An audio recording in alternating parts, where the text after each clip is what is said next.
ka kumakain, Eman? Uy, alagaan mo sarili mo. Kailangan mo na malakas ka para doon sa medical doon sa recruitment ninyo. Baka hindi ka makapasa. Hindi na ako pupunta ng Dubai, Nay. Hindi na ako magtatrabaho ron. Ano? Na naman, Eman?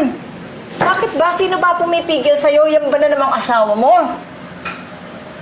Hindi ho, Nay. Lintik naman, Eman, oh. Alam mo naman na mas malaki ang kikitain mo sa Dubai, eh. Wala ka namang kikitain doon sa pagbenta mo ng mga bulaklak ng patay, eh. Ano ba talaga ang dahilan, Eman? Nagka-problema ho sa recruiter sila Nonoy. Tsaka, ayoko na rin umalis ng Pilipinas, eh. Mabuti pang dito na lang ako para mabantayan ko na maigi yung pamilya ko. Halika na. Halika na. Hatid ko na kayo sa Sandali, school. ako na. Ako na mag-aatid. Ayan.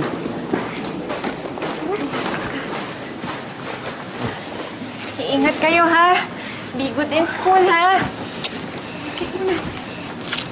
Dahan-dahan lang. Papa, nakalimutan niyo po mag-goodbye kiss kay Mamaw. Oo nga po, Papa.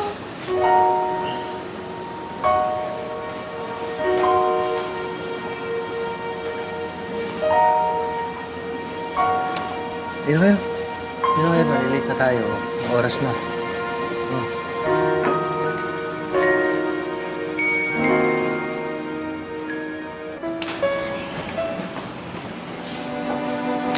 Alam mo, Melanie, hindi ako naniniwala na ang problema ng asawa mo yung recruiter.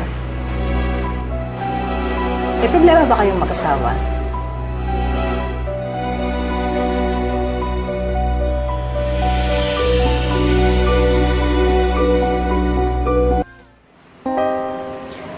Wala ho yun, eh. Melanie, pwede ba tigilan mo nga yung mga panluloko mo sa akin? Hindi mo kayang bilugin ang ulo ko.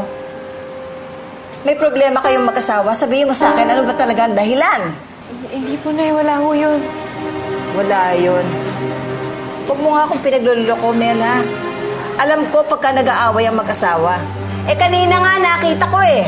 Kala mo hindi ko napansin? Halos hindi ka na nga hinahalikan ng asawa mo, eh. Ayaw ka nang halikan ni Emma, di ba? Anong ibig sabihin nun? May konting tampuhan lang ho. Konting tampuhan lang? Basta ikaw, ha, binabalaan kita. Pagka nalaman ko na ikaw na naman ang dahilan kung bakit hindi natuloy sa Dubai itong si Eman, talagang malilintikan ka na sa akin! Nay, tigilan niyo na ho si Ate Mel. Nakaka-stress mo yung paninermo niyo, eh. Pwede ba huwag kang makialam dito? Kausapin mo yung kuya mo! Pera na nga sa Dubai, eh. Naging bato pa, o anong mangyayari sa atin ngayon? Wala! Nga! Leche kayo. Pare-pareho kayo. Lalo na ikaw.